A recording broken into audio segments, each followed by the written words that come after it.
Well, he'll be here very shortly. But first up, let's talk a bit of politics with Super South Member of Parliament Minority Leader John Mbadi and Garissa Town Member of Parliament former Majority Leader Aden Duale. Gentlemen, good to see you. Welcome to the bench. Great, man. Great to be here. Many years. You came through. You came through today. You got me off guard today. All right, gentlemen, I'm going to go to campaign financing because we talked about it earlier on, but I'll get to it in a moment. Let's start in Mombasa. Mheshimiwa, you saw the picture. President, former Prime Minister, two former Vice Presidents, a Senator. I mean, what is going on? Somebody explain to me. What's going on? Well, Jeff, we are in the season of politics, you know that. Yes. What is going on would be best explained by those who are in Mombasa. I wasn't one of them. I can also just make guesswork as you would make. Yes. Yeah, but official communication was out that they discussed a raft of issues, national issues. Right now, you know, we have issues of economy, and the president said he can involve in national debate with national leaders. And then there is the issue of COVID. But you can't also rule out any discussion around politics. I mean, all those are political animals. Yes, we are. And Mheshimiwa, you're smiling there. So you're smiling. Yeah. You know why I'm smiling is it was a very, very sad day for Kenya. The president had just assembled tribal leaders from among the 5 major tribes. That was a meeting of tribal leaders. And it was contrary to the philosophy of the Jubilee and President Uhuru Kenyatta that I knew for many years. Why do I say so? Kenya is composed of 43 tribes and people of different faith. The president assembled 5-6 guys representing 3 major communities, the Kamba, the Luya, the Luo. And Jeff, look at me in the eyes. The governor of Mombasa, nobody was represented from the coast region. The governor of Mombasa, who happens to be the deputy party leader of ODM, was not invited. But because... How do you know he wasn't invited? Maybe he wasn't around. No, let me tell you. Maybe he wasn't around. No, let me tell you. Don't assume that. They should have done that. But Baba had to bring to balance the Luya leadership. He had to transport Governor Oparanya, another deputy party leader, all the way from Kakamega. And what about Gideon Moy then? I mean, you're gone. No, I'm saying he's part of it. But you said 3 tribes. No, I forgot. I mean, it was a meeting of tribal leaders. Okay, let me ask you. Even if you want, and you know one of the statements that came out, that the president discussed with those leaders, peace and cohesion. Give me a break, man. But what's wrong with the united opposition? What's wrong with the united opposition? No, you asked me how that picture looked like. You explained, but I'm asking now, what's wrong with the united opposition? President of a country meeting with leaders of parties which are not in government should be seen as a progressive step towards cohesion. So I'm wondering why Honorable Duale has a problem with that. Secondly, first of all, someone like Raila Odinga is not leader of the Luo community. Far from it. Raila Odinga is a national leader. Raila Odinga leads a party that has presence across the country. In fact, as a matter of fact, Kilifi County produced 100% ODM representation among the elected leaders, from MCA to the governor. A feat that was not even achieved by Homa Bay, which also did very well. At least there were 2 MCAs who were elected on other parties. And then you kicked out the governor for some reason, but that's another story. Yeah, that's another story. And by the way, that would also be discussed very well, because you're talking to the chairman of ODM. Correct. You're not just talking to a small person in the party. Correct. So I would answer that, but maybe for another day. So I found that the argument by Honorable Duale a bit but I'm saying those who are not tribal leaders. Those are national leaders. No, but I'm saying if the president was meeting the leader of the opposition, and the leader of opposition is Honorable Raila Amolo Odinga, the optics, Kenyans view that the president meeting the leader of opposition, the 2 of them, for the interest of the country is a different thing. But the president has assembled a group of leaders from various political parties representing tribal interests in organizing. And you know, Jeff, let's be very honest. I'm a very good friend of President Uhuru Kenyatta. I worked with him from 2008. I know him very well. I've worked with Deputy President William Ruto. I was part of the formation of URP-TNA, and then that culminated in Jubilee. President Uhuru Kenyatta has won 3 elections. The rank and the file membership of Jubilee today is 8.4 million, me included. It has never happened in any mature democracy. The president of a country, when he's exiting in a transition or succession politics, he might decide to have a problem who to pick among the key leaders within his party. That's what happened in South Africa. When Zuma was leaving, Zuma wanted to give the mantle to his wife, who was the AU chair. That's right. He didn't want Ramaphosa. But it's the first time, you read the history of key political parties that formed government. It's the first time, very extraordinary, that the president with a rank and file membership and leadership of 8.4 million feels he should leave that and organize the opposition to inherit and to be part of his legacy in succession. What I'm saying is, you know, the president can have a problem with William Ruto, but there are many key leaders in his party. And tell me one from CCM to ANC to the Labour Party to the Conservative to the Republican. Tell me where a president, a party leader, leaves the rank and the file, cross over the fence to look for a candidate and tries to organize the opposition, which I see they are not agreeing. But Chairman, But he hasn't picked. He hasn't. Yeah, that's what I wanted to say. That No. The president Wait. at least it is not yet. He told them they must support Honorable Raila Odinga, and I think he was very right. That is speculative in my view, because no communication has come to that effect. I've just read it in social media, and people were purporting to know the details of what was discussed. I saw some 11 points listed. I think that must have come from Itumbi. Yeah? No, it must have come from the Hustler Intelligence Bureau. Yeah. It's a very credible. I wonder who among the 7. Bureau. I wonder who among the 7 gave that feed. But anyway, the point is that the president has not come out as at now to announce who he is likely to support for 2022. We are just speculating and reading body language, etc. Secondly, he has given examples of ANC and other parties. These are established political parties. Jubilee hasn't reached that level. Thirdly, it is also being argued elsewhere that it is the deputy president who ran away from the president. The president actually asked him to hold his horses. In fact, if you could play that clip where he asked him, wait for the baton. But he said the deputy president is running in the opposite direction. So the president was left, in my view, I cannot speak for him, but I just think that probably he was left with no option but now to look elsewhere, if he's going to look elsewhere. Yeah.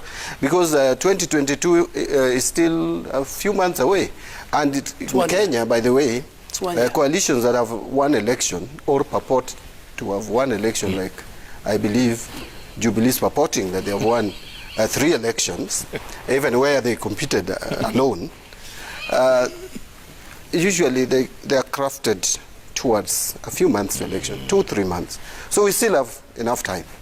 In my view, I think Honorable Duale is a bit bitter that the relationship, the cordial relationship that was there between the president and the deputy is no longer there. You know, that's a very good point. Let me ask you this. You know, 500 kilometers away from Mombasa, Deputy President William Ruto is conducting business as usual, meeting groups here and there. The question is, what went wrong?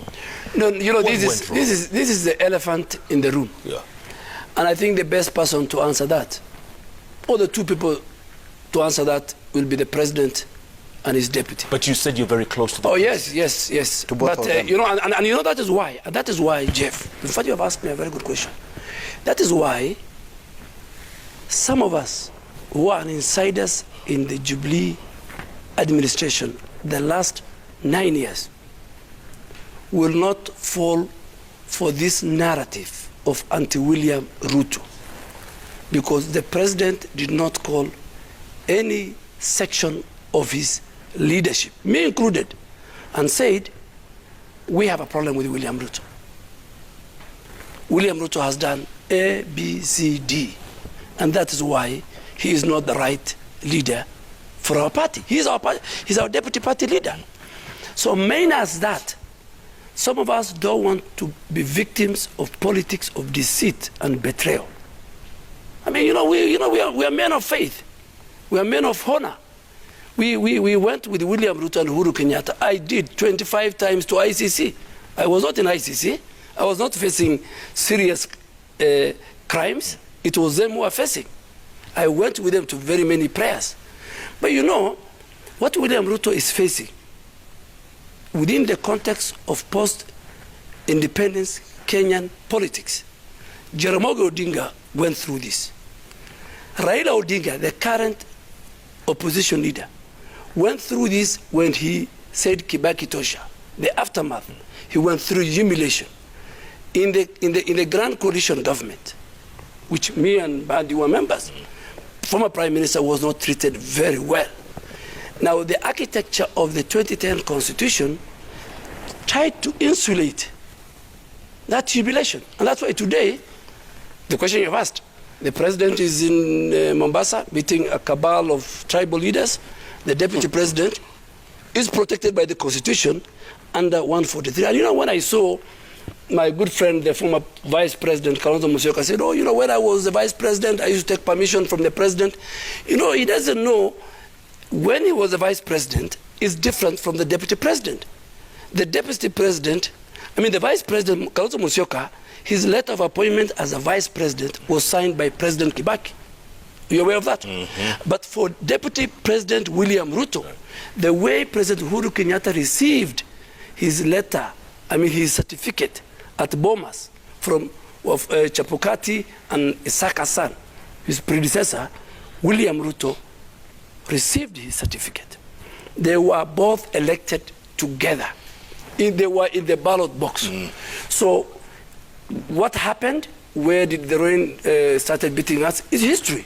But what we are now discussing is that President Uhuru Kenyatta, my very good friend, the best he should do is to emulate President Mwai Kibaki during his last days of the transition period. Okay. And all that he needs to do is to assure the country that he will hand over power, which it is the Constitution that will ask him to hand over, to whoever will be elected majority by the Kenyan people, and ask institutions that work with the IBC. We will need a credible, peaceful country. That would be the legacy of President Uhuru Kenyatta. By the way, you also forgot Daniel Arap Moi in your when you talk about humiliation, remember? Oh yes, by the same cabal. In fact, thank you very much. And that's why I'm telling you, if you read President Kenyatta's time, they were the Mbiu Koinanges, very powerful people, who were called the deep state. Yeah. President Moi, you had you had Nicholas Biwott, the late Nicholas Biwott. You had ZK Chariot. You come to the NAC. You had the Murungarus and the Kraitus and the Dev Mangi. So in the second term of President Kibaki, you had Amos Kimunya, the current leader of majority, very powerful.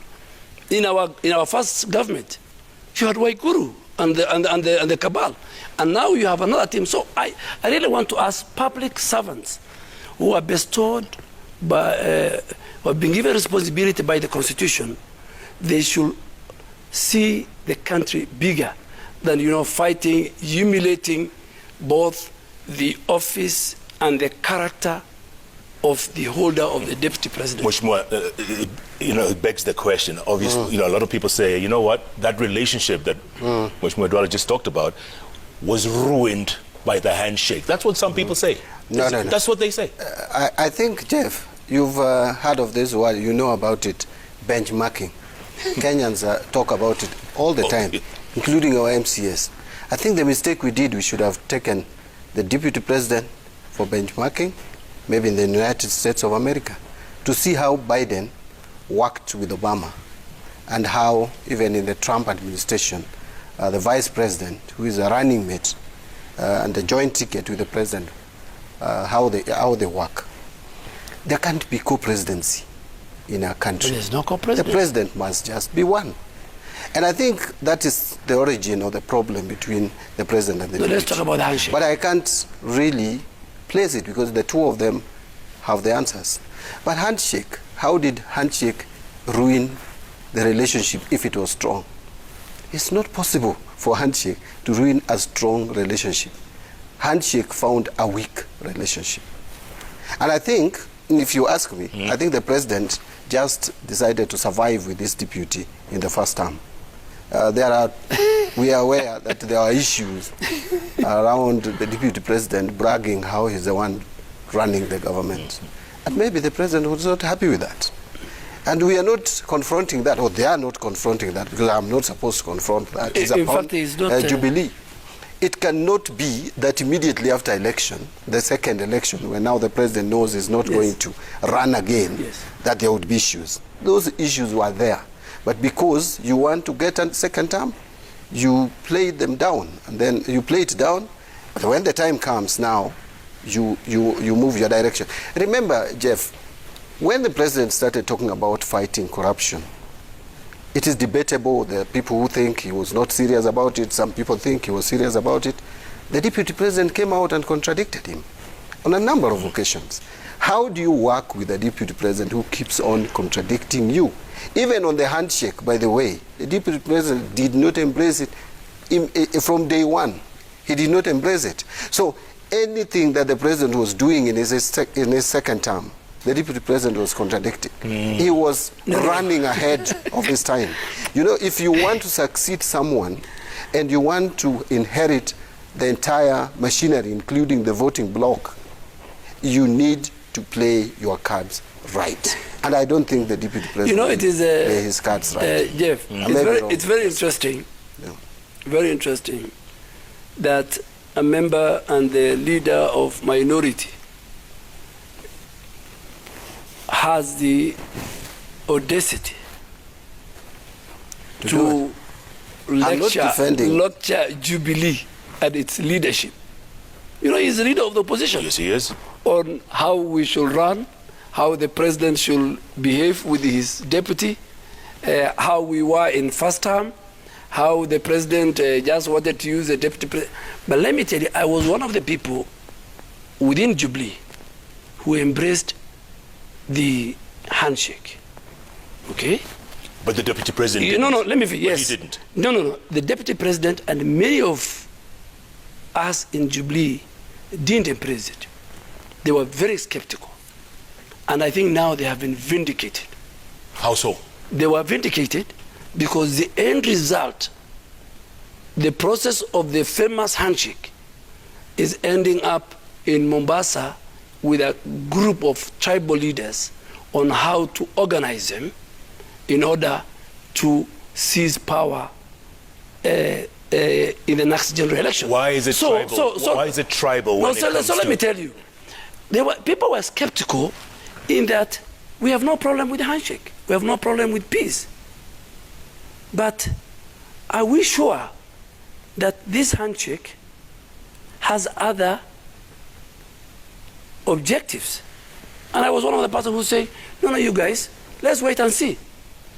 But and you know, Jeff, you know, we are fairly intelligent. We went to school, we got C+, B, some of us. So we read, and we have been in the corridors of politics the last 14 years. I mean, with the Honorable Mbadi. We know when games are being played. And you think there's a game being played here? You know, the handshake led to the total isolation, humiliation of and disrespect of the character and the office of the deputy president. It expanded to anybody who believes in his philosophy, to anybody under the sun who's friend. I am a victim. I mean, I was one of the top leadership of the Jubilee administration.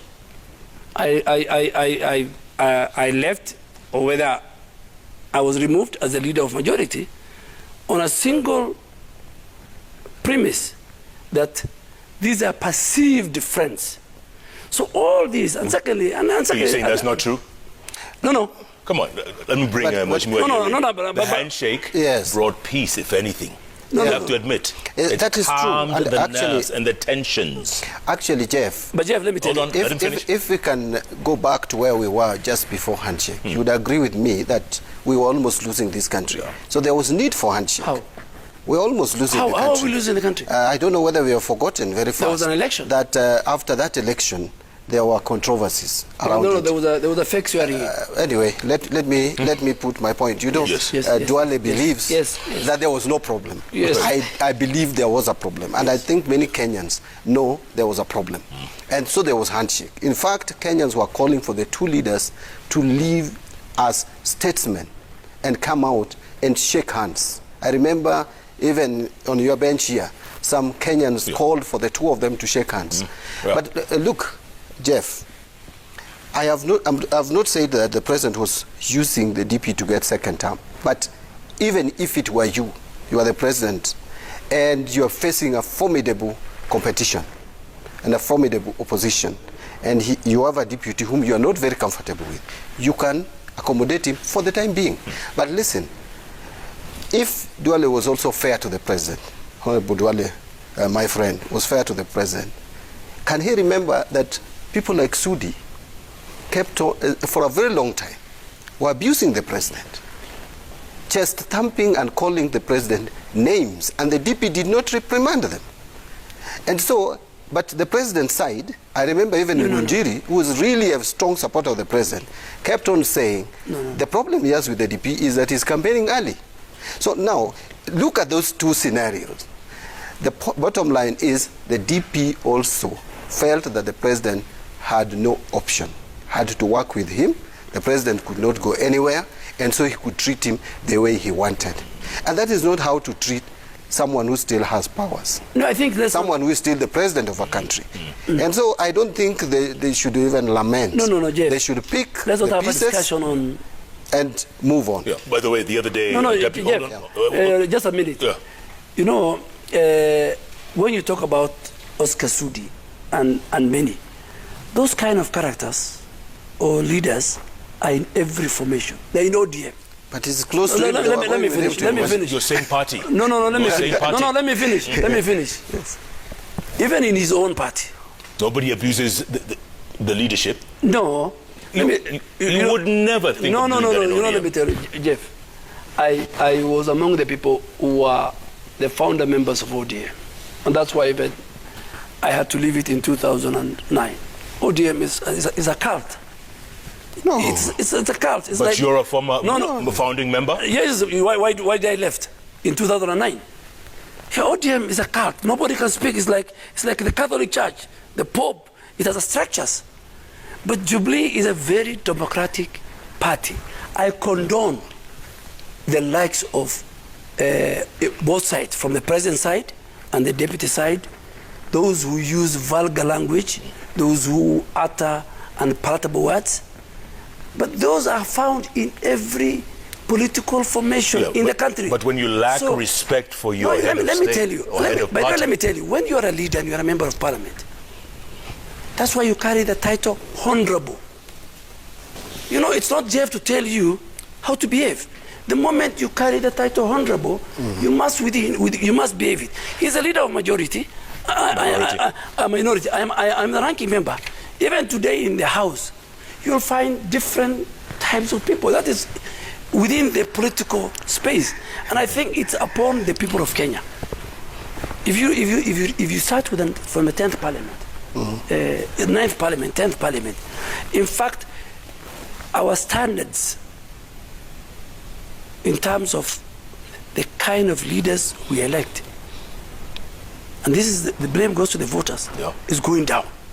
I condone, whether it is a minor commander, whether it is Wambugu, whether it is Karini Kega, whether it's Oscar Sudi, whether it's Gladys Wanga and Millie Odhiambo during the days when they were abusing President Uhuru Kenyatta in our first term. I mean, ODM said Babu Owino they said the most palatable words against the president. So whether you are in the opposition or whether you are in the ruling party, you are under obligation to respect the office and the person of the presidency. It's a symbol of unity. Chairman, but you see, my argument, Jeff, actually he called ODM a cult. You cannot easily leave a cult and leave. So you would be dead by now. So cults are never left like that. So ODM is not a cult. If you leave a cult, you will die. And so many people have been leaving ODM and they survive and they are still alive. So ODM is not a cult. It's only that we are disciplined as a party, and we have structures, and we have our ways of meeting and resolving our issues. We meet, our NEC meets every 3 months, the minimum, and we meet as a central committee. But what I wanted to say is, if you are in a political outfit, you are in a political party, and you have a political party, you are leader, there is no way you can attack that leader, abuse that leader, scandalize that leader without being reprimanded. And that is what was happening. And by the way, everybody knows how close Oscar Sudi is to the deputy president. The latest proof is they were going to Uganda together. That was a trip of a selected few. So someone who is very close to you, who moves around with you, who probably has some of your secrets, coming out to abuse someone you deputize, and without reprimand, that exposes you. How then do you expect that same person to support you in your quest for leadership? If before you get into leadership, already you are demonstrating that you have no respect, no regard to that person. So you scare the person you expect to give you the support. All right, let's switch. And I think there are many examples we would give if there was time. I want to switch gears now. There's talk of a cabinet reshuffle. It's a year to the elections. That's what we're hearing. Well, I'm also hearing. I don't do cabinet reshuffle. Okay, let me ask you another way. Is it even wise to think of a cabinet reshuffle a year to the elections? Well, if you ask me, if the president wanted to have a more cohesive government, he would have done that reshuffle earlier than today. 1 year is short, but again, in terms of service delivery, even a month is enough time. You can offer some services. If the president feels that he needs some order into his cabinet, which he should have done so many months back, he can do it. I don't know whether it would realize its objectives now. In my view, it's a bit too late. Yes, in the day. Yeah. Cabinet reshuffle? Yes. When the president has a prerogative under the Constitution, even to reshuffle 1 month to the end of his administration. But it's not good practice. But you know, the headlines of the cabinet reshuffle, these are baits for the opposition. To do what? These people really want power. They're hungry. No. So these headlines is that because you have to, the president now, all of a sudden, and I know President Uhuru Kenyatta, and I think he must listen to very wise counsel, which he's not listening to of late. The president is busy trying to manage a very disjointed opposition. In fact, let me agree with Honorable Mbadi. The only serious political party that has existed since 2005 is ODM. And then he calls it a cult? No. I mean, Are you speaking from both sides of your mouth? You know, let me tell you. You can have this building existing for 50 years. But this building, inside it, there might be different things. So I'm saying, in terms of us who formed URP and TNA and felt these are tribal parties, let's form a more national party and form Jubilee. We should have learned from ODM in terms of having one political party. But the president is busy trying to craft a winning formula. And you know, the only time this kind of a scenario happened in Kenya, the victim was President Uhuru Kenyatta himself.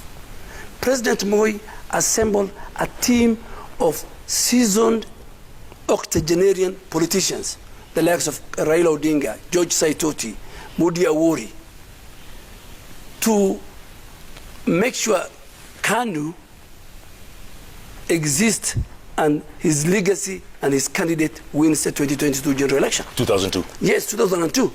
What did the President Uhuru Kenyatta did? President Moi did?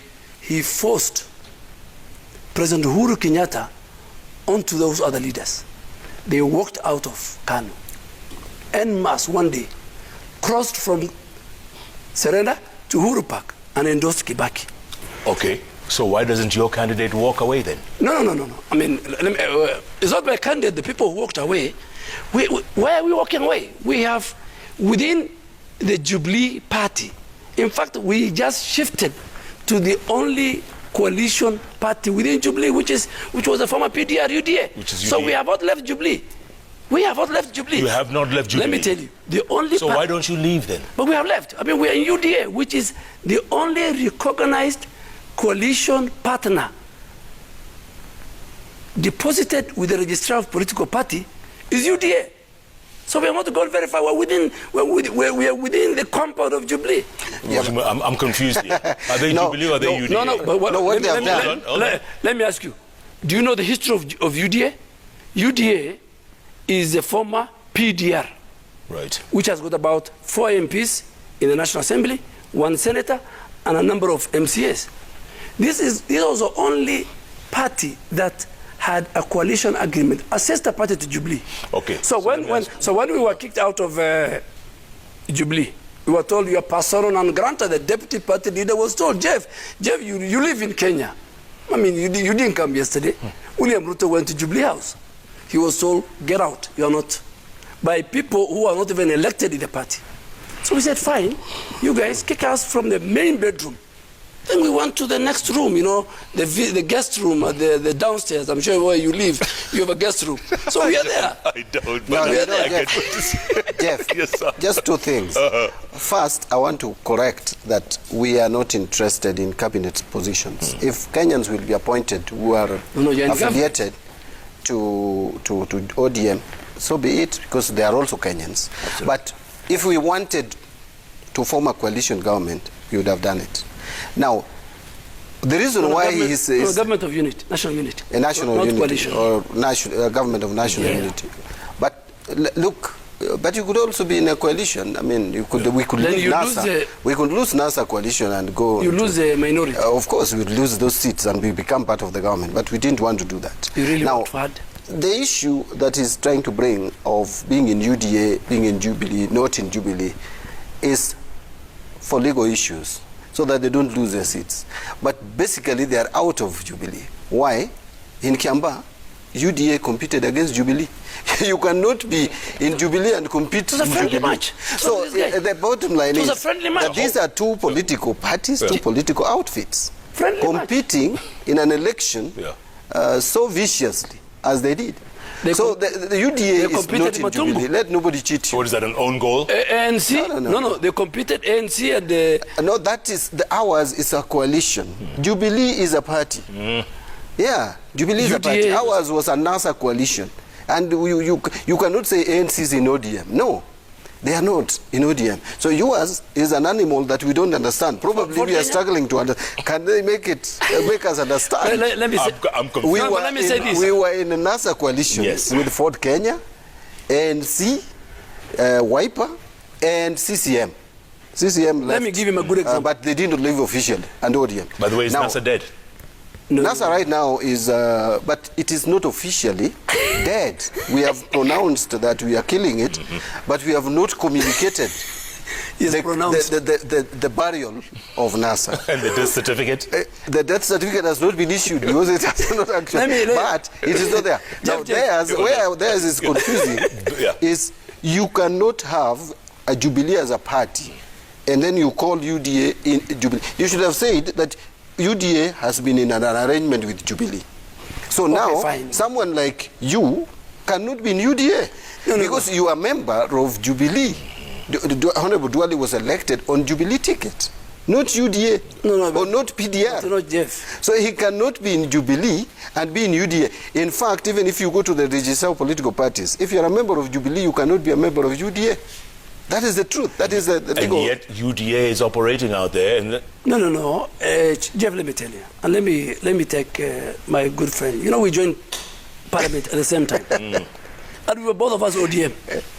And when we disagreed fundamentally, ideologically with the ODM, we left ODM, led by even the deputy president, and formed URP in 2010, 2011. So I know this political terrain more than anybody else. I'm a member of parliament 3 times in 3 different political parties. I was elected on ODM, I was elected 2nd time on URP, and I was elected 3rd time on Jubilee, and now I am on my way to a to a friendly Jubilee party called UDA. Jeff, let me. I'm confused. Jeff, can I tell you something? Can I tell you something? Let me finish. I'm the complete opposite. No. Jeff, I'm the complete opposite. No, Jeff, I'm let the me finish. only member of National Assembly. Jeff, now hold on. I'm the only member of National Assembly who has been elected in 3 consecutive elections on one party ticket. Only one. No, Yes, but Jeff, only you one. have not finished. Because he has no choice. No, which choice? What do you had a mean? choice. I mean, other people. No, but let me finish. Honorable Mbadi has no choice between 2007 to 2017 because minus a party called ODM and a leader called Raila Odinga, his political insurance certificate lies with ODM as a party and party leader Raila Odinga. But where I come from, my friend, it is not the party dominance. It is the leadership credentials. Even today I can leave UDA and go back to ODM and win my seat. So this guy is a hostage of political patronage, if I put it.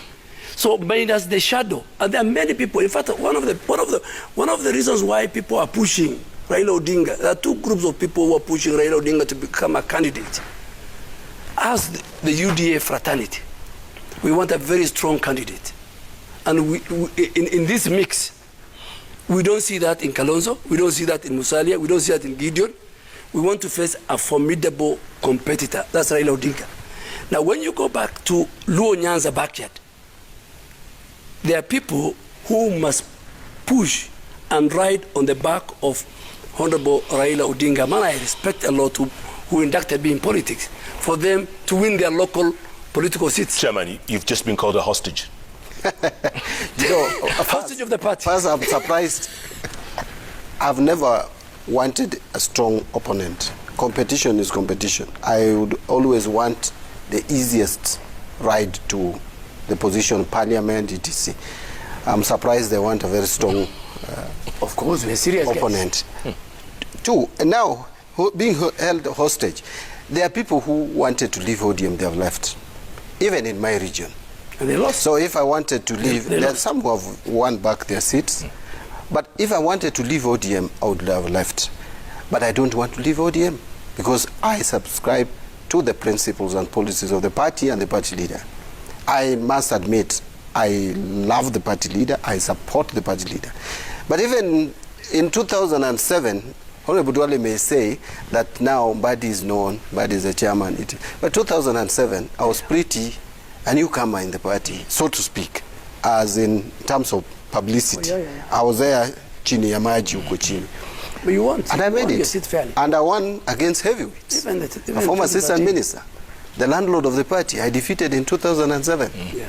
So it's not just that we cling on other people's coats. 2013, well, I had weak opposition. 2017, again, the landlord of the party came and contested against me. And Jeff, you have the history around it. Now, the fact that we support Raila Odinga should not be seen that we are held hostage. I can also maybe say that he's held hostage by William Ruto for other reasons. Maybe not because of regional dynamics, maybe because of friendship. By the way, it's not only... It's not only ODM. Yes. You know, there are certain regions, Mount Kenya region, Rift Valley, Ukambani. There are certain regions that, fine, the people love you. but you must be in the right. But you see, him also, Honorable Duale, probably is also Ruto. I know he's Ruto's friend. So he may be held hostage by that friendship. So people get held hostage in different ways. All right, gentlemen, let's come back to Parliament. You're the minority leader. IEBC wants to put a spending cap on campaigns. Yes. And you guys are refusing it. Not really. We are not refusing it. In fact, if there is something that I would have loved to support with all my energy, is that campaign financing cap. Because we don't want people to buy seats in this country. And some of us are facing opponents and opposition from people who have a lot of money. And of course, I don't want to go into the details of how they made their money or how they are making their money, because some of them are making money even right now. But IBC is to blame. IBC all this time, from before 2017 election, because these campaign regulations should have been in place even before 2017 elections. But they were deferred because there was no time. The Act is very specific on that the rules must be in place, regulations must be in place 12 months or 1 year to election. The last date for the rules, the regulations to be in place was 8th of this month. Right. That was Sunday, because 9th next year is the date of election. IBC has had this information from 2017. For heaven's sake, I don't understand how they could wait until up to last week. And you know, regulations, when they come to Parliament, they have to be considered by a committee. That committee has to make a recommendation. They could have even rejected some of the provisions of the regulation, which means they had to go back to IBC. So I think IBC, for some reason, did not want these regulations to be used in next year's elections. And therefore, they did this deliberately, in my view, because they have lawyers, they have legal team in IBC. So where we are, they have complicated matters for us. They brought these regulations when they are time barred. Right now, you can see the committees in the process of rejecting them on the basis of technicality. And so we are going to next year's elections without, again, the campaign financing regulation and the caps. Surely, so IBC cannot be that incompetent. No, Jeff. To sum it up, and you know, as we approach the general election, we must protect the credibility and the trust on IBC. But on this one, IBC legal team let down the commission and Chapukati, and he's a lawyer. If you read the Election Campaign Financing Act number 42 of 2016, specifically section 5, read together with section 12 and section 29, ask IBC to submit the regulations to the National Assembly 1 year to the general election. And upon approval by the House, then IBC can gazette. Even the gazettement of IBC on Monday within the reading of the law was null and void. Because they didn't go through Parliament. You know there are certain regulations or statutory instruments that cannot be gazetted or they cannot be implemented until the House approves. For example, VAT regulations. When the minister brings the VAT regulations, he cannot charge VAT unless the House approves it. There are certain incidents. So I think there was a complete liturgy or deliberate attempt on the part of IBC, because they had 4 years. Why we didn't do it in last election? The Campaign Financing Act was passed at the tail end of 2016, which was very close to 2017 general election. It's just like the delimitation of boundaries. It says IBC cannot delimit boundaries 1 year to the general election. So who gets the last word on this? Is it over? No, let me tell you, it's over. It's over. I mean, what if someone goes to court? No. I mean, people go to court to challenge a piece of law passed by Parliament, ascended to by the President. There is nothing that is going to be passed. The regulation was to be approved. So I go back to my question: how incompetent is this commission? I mean, how? No, I think to me, I have a lot to fault IBC on, because one, remember, the last election was annulled by the Supreme Court. One of the reasons was the opaqueness and transparency of IBC. Jeff, right now, the High Court declared BBI process nullity on the basis that public participation, one of the reasons there was no proper public participation. If I ask you today, these regulations, where did IBC hold public participation? Yeah. How extensive was it? I mean, this just demonstrates to you that IBC has not woken up, or at least the IBC we have has not woken up to the realities of the assignment at hand. And the three commissioners take blame because they are in the office, they are in that office, and they still believe it is a commission, isn't it? Therefore, they should behave and conduct themselves in a way that demonstrate that the commission is still functioning. What does that say about next year's election? Are we walking on dangerous grounds here that they might not be ready? If you ask me to give, my position is simple. We are getting 4 new commissioners. Yeah. I think this commission, if the House approves. Yeah, if the House approves, well, we'll get 4. Even if we reject these ones, somehow we'll have to get others. The moment we get the 4, I think we need to deal with these other 3. No. It's like get rid of the 3. We deal with them. We have to deal with them. Because, you see, they have demonstrated incompetence. And the other team, so the entire 7 commissioners were incompetent. Now we are getting 4 new. These 3 have demonstrated further incompetence. Look at what they did in Kiamba. One by election, taking how many hours, Jeff? Jeff. Honestly, Jeff, why should we sympathize with people? Explain, deal with them. Explain, deal with them. Jeff. Dealing with them is to ask them Jeff, to leave office. Jeff, let me... Jeff, and have other people come in. Let me come here. I'm very happy that my leader tonight, has declassified what ODM and cohorts are discussing behind. No, I've not discussed this with anyone. Let me finish. It was his opinion. No, let me finish. I have to put a disclaimer. Jeff, I haven't discussed this with anyone. Can you be fair? I am just giving my opinion. I have the floor. That was his opinion. No, I have the floor. No, I was just clarifying that is my opinion. I have listened. Yes. I have listened, so listen to me.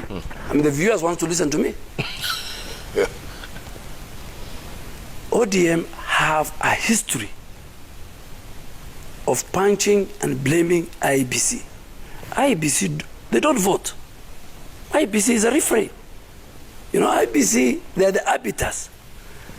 And ODM and even other quotas wanted to remove Chebukati and his 2 colleagues the last 4 years. But they realized the removal of a commissioner, the process is set in the Constitution. Okay? You find the allegations, you file it, you file a petition to Parliament. If Parliament agrees with you, the President sets a tribunal. So now it's 1 year to the election. Whether they like it or not, Chebukati and his 2 colleagues will stay. We add the other 4. They form a quorum. And it's upon everybody, including political parties and leaders. We should not fault IBC because of this campaign financing. They have other bigger mandate. Everybody, including the citizens, going towards the 2022 cut down. From where I sit, we must build confidence, we must build trust, we must see whether there are any laws that we can change as Parliament to facilitate a free, fair, credible peaceful elections. So are you saying you trust the commission? You think they're ready for the election? Very ready for the election. You think so? Very ready. They conducted by-elections. ODM did not participate in Kiamba, neither in Juja. Because of the handshake. Yeah. They didn't participate. So they are the wrong people to judge the dynamics of Kiamba and Juja. They participated in Matungu and Bonjari. So if UDA had lost Kiamba, what would you say? No. I'm telling you, let me tell you. In every election, including the one that I went through, in every election, there must be a winner and a loser. And if you are aggrieved, the Constitution provides the recourse route.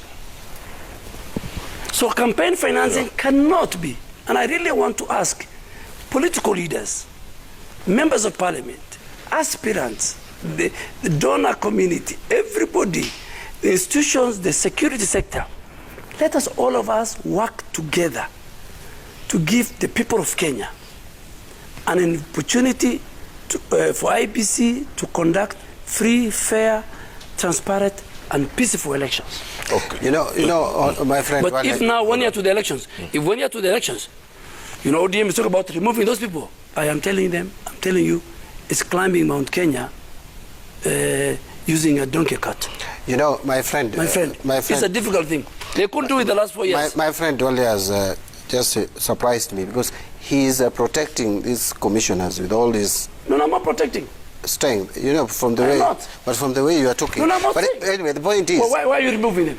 What have they committed? Let me just put my point. And if they're crimes, put them in a petition. Bring it to the Duale House. complained that he had the airtime. Now he's taking my airtime. You see, Duale is finding excuse for these campaign financing regulations and placing it in the legal team of IBC. He's not even sure whether the legal team had advised the commissioners and they didn't take it. So the commission is represented by the commissioners. So if they have failed to deliver, it is the commission. Now, number two, it's not just about the campaign financing regulation. I've talked about the process leading to 2022 election. It is now that they have started communicating. IBC has been just quiet about the processes leading to 2022 election. Number three, all these by-elections we have had issues. It's not just Kiamba alone. But I cited Kiamba in terms of the time it took even to declare the winner in one constituency. Look at what happened in Matungu. The kind of violence that was that took place in Matungu. Violence does not happen in a day. Violence happens in there is a process leading to violence. And it is upon IBC to crack the whip early enough. One of the officers was frog-marched and manhandled and completely violated in my view, and she was a lady. I have not heard anything. Remember, Alice Waume in the last election, even roughed up an officer of IBC. It went quiet. I mean, IBC must demonstrate that it has a teeth to bite and to bring order to the electoral process in this country. Otherwise, they will be causing chaos election after election. And Duale is saying 1 year. You know, last time we changed the commission. Yes. We changed the commission. I remember. People went to Windsor, and we changed the commission. Let me just say this.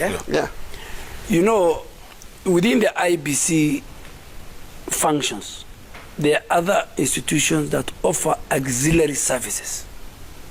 That, for example, what happened in Bonchari and what happened in Matungu, the people who are to deal with those kind of violence was the police, the office of the DPP. I mean, I remember even the DPP then, during Alice Wahome's case, she was indicted by the DPP then. So, you know, you cannot. IBC is supposed to make sure that they give the security sector the number of personnel they need in every polling station. The function of IBC is to make sure the polls are open at the time designated, the registers and the equipments are ready. And they want, hold on. You know, they want 41 billion shillings from you guys. You know that? No. I mean, we should come to that. Huh? You know, we should come to that. And I said, if IBC wants 40 billion, the people who appropriate funds in Kenya is National Assembly. IBC is oversight by a committee called JKLIVE that takes their proposal to the budget committee. Tomorrow, for not even next week. Tomorrow that committee, and we said yesterday with Mbadi, they should call IBC, tell them, convince us beyond reasonable doubt, itemize how you want to spend the 40 billion. If they convince Parliament and they get the money, then once that money is being used, it's again for an independent office of the Auditor General to confirm. Do you know, Jeff? You know, we have IBC has powers within the law to deal with those who are violating the election laws. You're saying they have no teeth? They have the powers. Toothless? They are not using it. It's not about the police using the police. They can, through IBC, Mbadi can even be disqualified as a candidate. That's before. So if now, before the election. If now the security apparatus is not effective. Why can't IBC use the other laws? You know, we are used to the narrative of ODM and cabal going to the streets, changing every time they think they can't win an election, they want to deal with the referee. You know, you are a football fan. Yes, I mean, I much. watch football. Yes. I mean, I lose. I mean, one time Man U was doing very badly. Last season we did a bit well. We were at the top. Top. Now ODM, every time they're in a corner. I mean, you know, you can't win elections by fighting the referee. IBC don't vote. It's the people of Kenya who vote. Okay, let's switch gears. Let's switch gears. Jeff, I have to answer that. Go on. Supreme Court of the Republic of Kenya. Then you go to Supreme Court. Found that IBC did not conduct 2017 elections in a credible, transparent manner. How come This is enough said, and they we are not just refusing to accept. And how come if the elections... Ask him how come they didn't go for the rerun? Yeah, but because it was the same referee. I mean, if it has been found, if it has been decided that the referee did not conduct, or rather, manage a football match, do you expect the same referee to again go and officiate? So you want to choose the referee? So we not to choose. They want to choose the referee. No. That should be given to them. No, Duale, just have some order. Yes. You see, we were not calling for choosing of the referee. We were calling for leveling of the playing ground. You can't go to a football match where you already know the outcome. Can I be magnanimous? Yeah. Can I be magnanimous for once? For once. Pardon? I speak for UDA. Go on. I want ODM to produce the chair of IBC, remove Chepokati, get all the commissioners, get all the returning officers. We will go to the people and we'll beat them in that election. You know, that is the same language that Ruto has been saying, but he has not proved it. Which election has he won as a presidential candidate? This is the first election he's going to contest as a presidential candidate. Which election did you win? Which election? You guys won. We have won many elections. Which was presidential? They have been stolen from us. We have won elections in 2007. We were with you contesting those elections. No, 2007. Yes, we were with you contesting and protesting the elections, and including your boss Ruto. No, I was only in 2007. Who actually was very wild about the outcome of that election. In fact, one of the reasons for the disagreement between Raila and Ruto was because Raila accepted to work with the Kibaki. Let me tell you. If he's saying we have not won elections... No, you have not won elections. 2007, we were with you saying we won elections. Today, because you are in UDA, we didn't win that election. I'm a man of faith. Hold on. Let me ask you this. You said you won 2007? Yes, we did. And? 2017. And 13? 20. In fact, 13 is when you came very close. Not very close. Because the difference was 8,000 to the 50+1 mark. That is the closest ODM and their leader have come to winning elections. In 2007, I was in that group. So you're saying... by the way, I was... You're saying Ruto would beat Raila if the elections were held today? If elections are held today, and if elections are held in 2022, Ruto will beat Raila by a very big margin, 2 million votes. And you have interviewed me a number of times. And all what I say come to pass, including the issue of the village politician. What do you say? No, a lot of things he said have not come to pass. But anyway, I don't want to get personal here. You see, let me tell you. No, I'm saying me and outcome of elections are not known until when the elections are conducted. But as far as I'm concerned, I don't know how he has come to that conclusion. Because if you asked me, if I had time with my statistics, I would tell you it's very difficult for Ruto to win this election. The way we feel... By the way, let me tell you, Duale. Yep. You know, let me tell you something. This chest thumping and thinking that you can win an election on your own, and you call other people tribal chiefs. This country, the way it is, parties have strengths in some regions. Yeah. That is why you people thought that Ruto had made inroads in Western. What did he say himself? That munakula pesa yangu, ikifika kula, hamunipati kula. So you see, Ruto, that is what he will realize in 2022. Ruto has been a candidate. No, but that is what he said. No, he said it. Why did he say that when he went to am I quoting something that has not... Can I reply? No, it's true. It's true he said that. So, in 2022, after at night like this, on 9th August 2022, is when Ruto will know that so many people are eating his money and probably not telling him the truth. Can I give you an example? They thought they had made inroads in Kisii. We had a by-election in Kamakoma ward. What did they do? Yeah. They went and picked our candidate, a former DO. Picked him, very popular candidate. Gave him UDA ticket. We picked alternative candidate and beat him. In fact, their candidate was number 5. You know, Jeff. So let me tell you, these things, these theories Jeff, around Ruto being so popular, Jeff. it is not the case. It is not on the ground. It is here in the streets and in the social media, led by Tumi and the others. They will realize that. But you're not asking me. You know, Jeff, be very fair. You ask me, will Ruto beat Raila? And you let me say, I've answered, but the next question you should have asked me, how?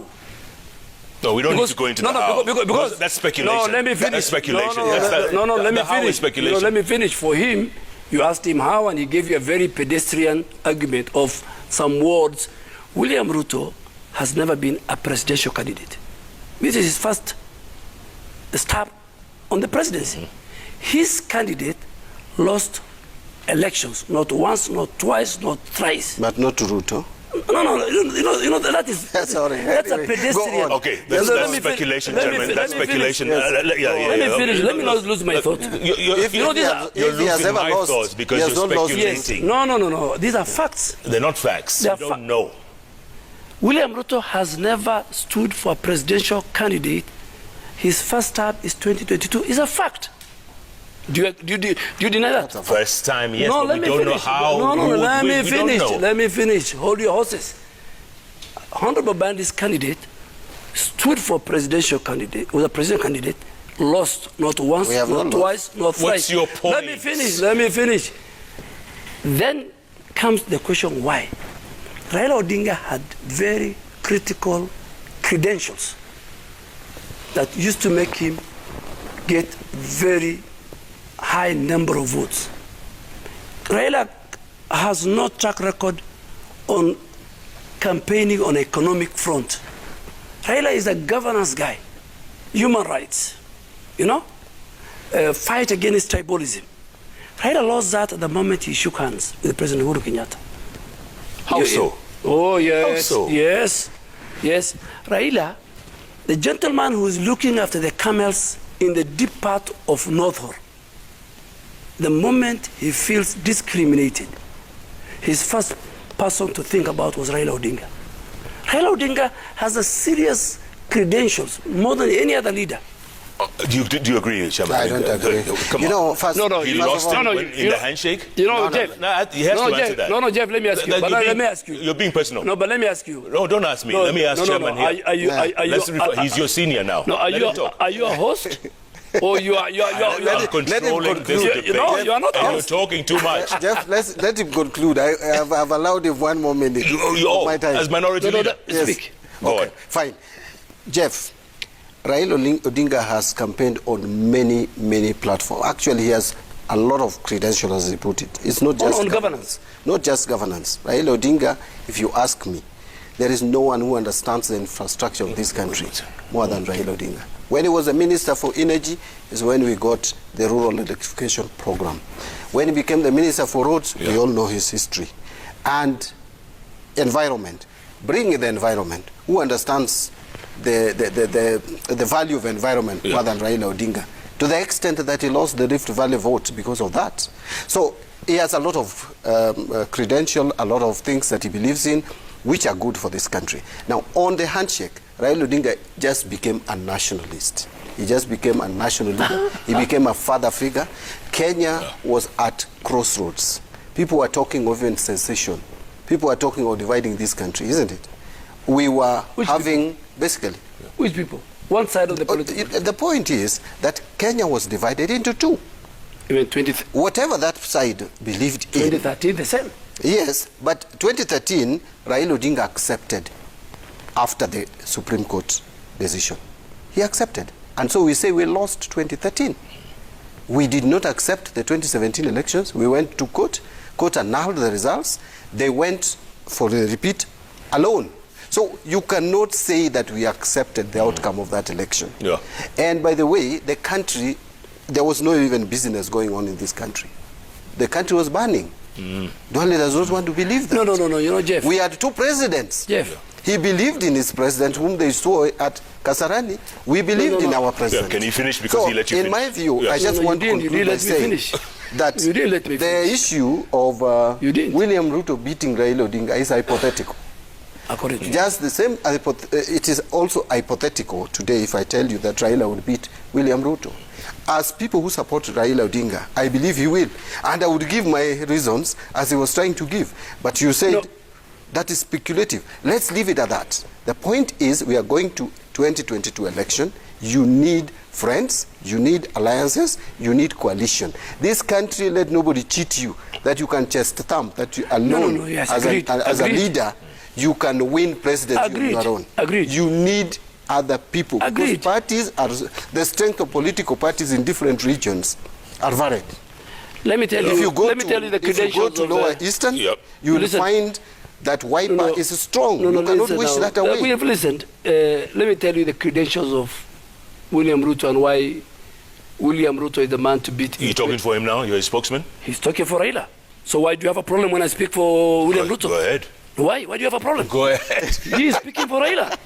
I mean, he's speaking for Raila. Okay. You have a problem me speaking for Ruto? Go ahead. And I thought I'm here to speak for William Ruto and you dear. You are. That's why you invited me. Carry on. So give me my space. I'll tell you why William Ruto is a man to beat in 2022 general elections. William Ruto has a track record.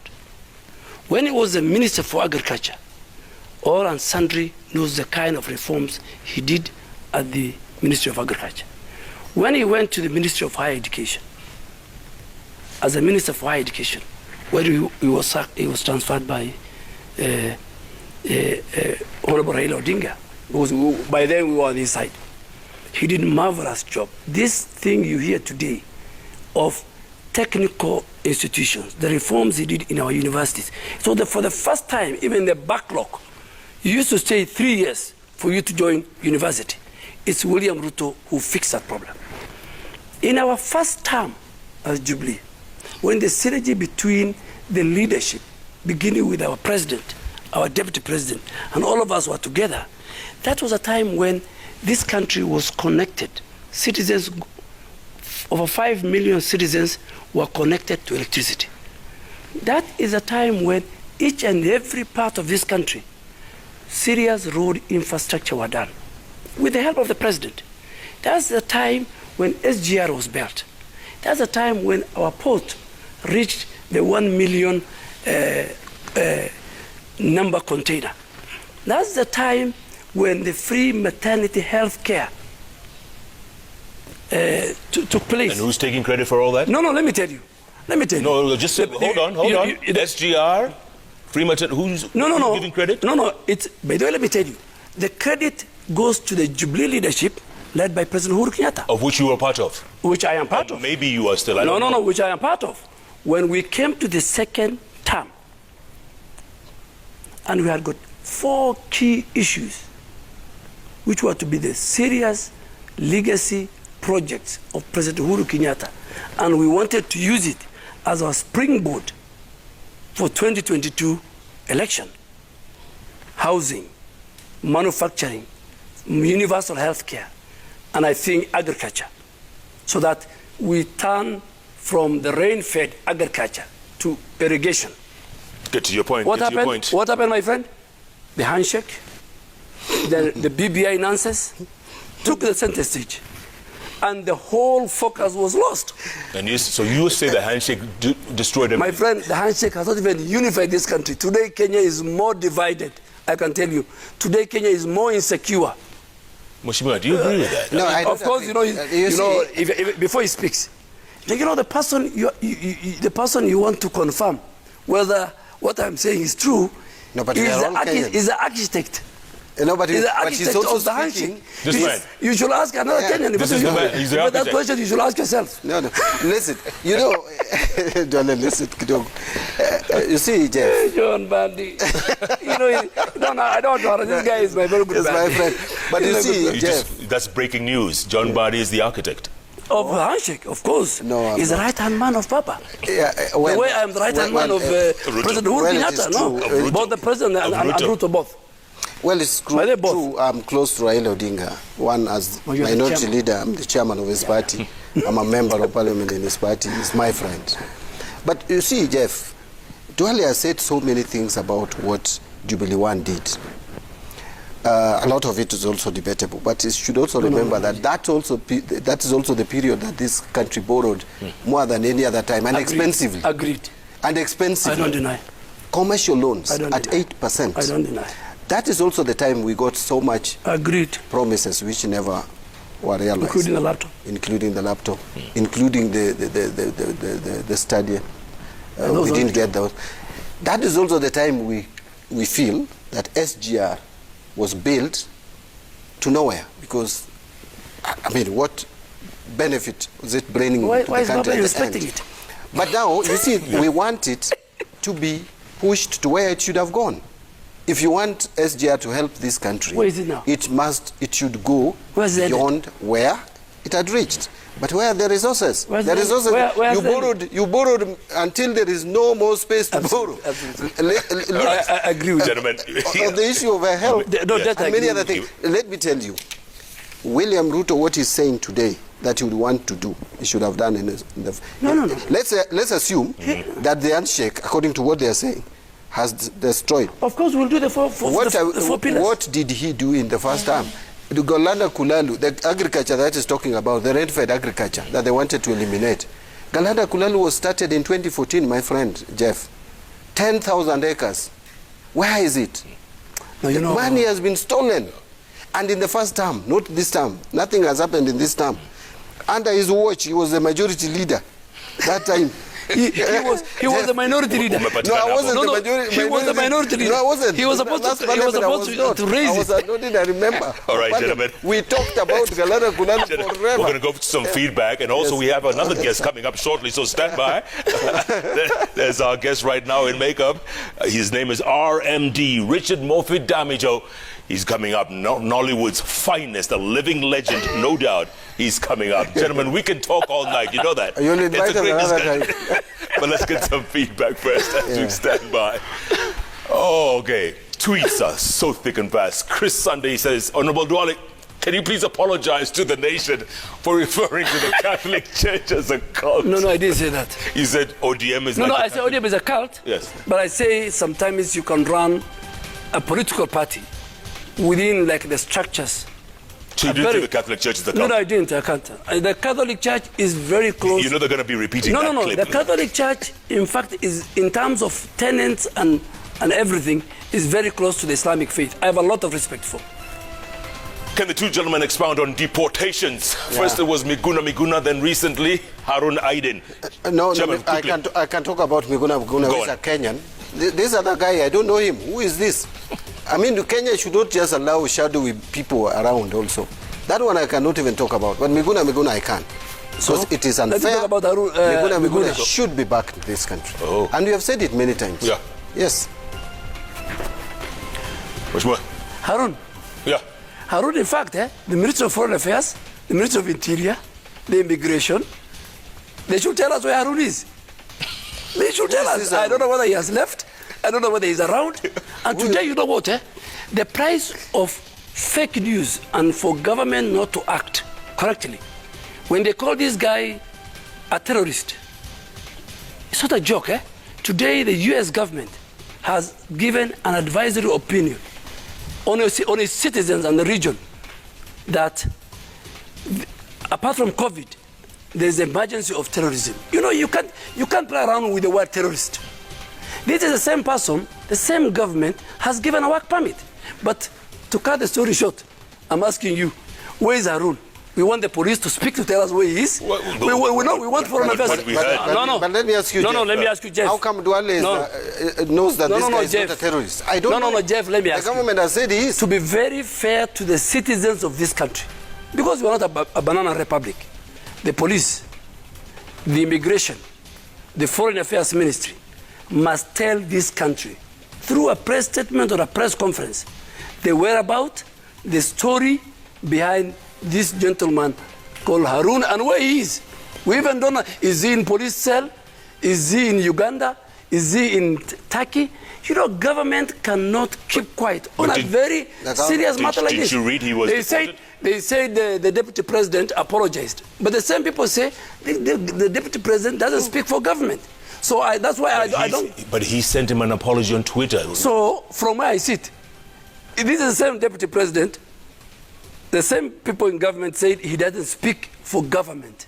No, he was speaking in his own capacity.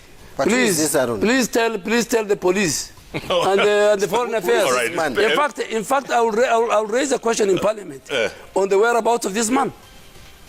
We need to know. Okay, MP Kimani says democracies around the world must be wondering about Kenya's president state house. No. It's unheard of for an outgoing president planning, supporting, organizing his political opponents to succeed him. You mentioned that before, didn't you? Yes. The same thing you said, right? Yeah. It's never happened. Tell me one country. Okay. Galia Prit says politics is about seized opportunities and missed opportunities. I'm impressed those at State House meeting in Mombasa are seizing this one. No. They never seized. They never agreed. What do you mean? They have egos. You know, let me tell you. The moment you use the tribal card for you to win the next presidential election 2022, you have lost. But we are very tribal. Come on, let's face it. We are a tribal. That's what Moi thought. And let me that the people have egos, that they would not come together. They came together, and his candidates. But you know what? No. 202 was different. Why? It is Moi who messed the succession metrics. There was Raila Odinga, who was more senior to President Uhuru Kenyatta. There was Mudi Awori. There was Kalonzo Musyoka, who served. There was George Saitoti, who served as a vice president. Moi, in his own wisdom, wanted to fix the succession of 2002. What happened? The whole country ganged. The scenario is going to be similar. You assemble a group of tribal chiefs, the country will gang against tribalism and ethnic politics and ethnic mobilization. Take that to the bank. All right, Chairman, you get the last word. Go on. You get the last word. I want him and also, don't interrupt. I want him also to take this to the bank. That if you think that the country will rally behind you and you are an individual who is not known to be uniting the country previously, that you think just by saying there is a so-called hustler nation, that people will follow you like goats and sheep, and then talk about bottom-up, which many of your lieutenants don't even understand, and you think people will follow that. Wait for next year. People want to be safe in your government. You must demonstrate to them that their interests will be taken care of. Let me ask you a question. That's it. That's the final word. You said you wouldn't interrupt. Let me just ask you. No, you just finished. Let me ask you a question. When William Ruto was... Are we going to go into a whole history? Okay. No, when he was in ODM, he was a good guy. He was part of the Pentagon? Yes. He was second to Raila, one of the key guys. I was with him in ODM. He was a good guy. When he was with the President Uhuru Kenyatta, we formed URP-TNA and March, he was a good guy. I could answer that. But tomorrow, because even as we are going to form coalitions, tomorrow if William Ruto... Now I like that. Yeah. They are going to form coalitions. No. With tribal chiefs. No. Not tribal chiefs. With the tribal chiefs. No, let me tell you, by the way. With who? You allow me. If William Ruto today, or these guys join us, for example. You saying ODM? Yeah. Let's ODM. say, for example, politics. Let's say, in case even we form, ODM will start praising. It's not good. Well, that's politics. That's politics. ODM is a big river. They join us. Would you work No. Would you work with UDA? No, that is for the party to discuss. Can I challenge them? Would you work with ODM? It may be difficult, but... Can I challenge them? It will be difficult. Can I challenge them? The tribal chiefs that met, let them raise 135 or 140 members of parliament that we raise at current. These are people who are streams. All right, gentlemen. The big river is the UDA. It's a year away, my goodness. It's good to see you. I'm lucky you did not must come back to the bench, huh? You must come back, Chairman. Yeah, but you didn't give me orientation. I'm a mono. Yeah. Don't get up yet. No. We're going to take a break. We need to take some pictures as well. Yes. So let's take a break, come back, keep tweeting at Jeff at I'm a mono on the bench. #JKLIVE. I'm also